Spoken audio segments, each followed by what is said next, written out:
Alright, so in this video we are going to connect PayPal and Stripe, right? So once again, click on Add Payment Gateway, and let's say you wanna connect Stripe. So you click on Settings, and then you need to put the Stripe key and the secret key. So you go to your Stripe account, and once again you need to look for this developer's data, and over here you will find the API keys, right?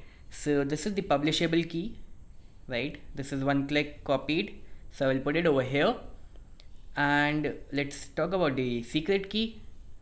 Alright, so this is the secret key, and then save, right? So this is how it is connected. Similarly for PayPal, we need to click on connect, then settings. Now we need the client ID and the secret key, right? So you need to go to your PayPal account, and at the bottom of your PayPal account you will see this developers option, right? This thing.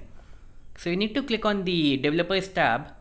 Now once you are over here, right, this is developer.paypal.com, right? Once you are over here, you need to click on your name right over here, and then you need to click on my account. Alright, now the next thing is you need to click on my apps and credentials, and over here you need to click on this live mode. Okay, and over here you can create a new application. For example, create app, and the name may be, let's say FlexiFunnels. For example, you can give it any name.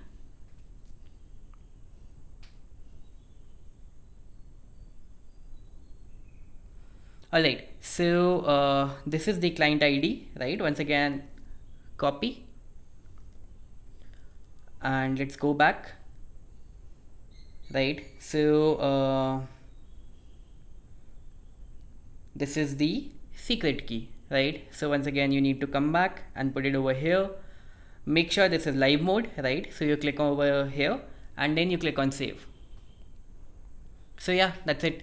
So this is how your PayPal and Stripe are integrated. Alright, so yeah, thank you so much.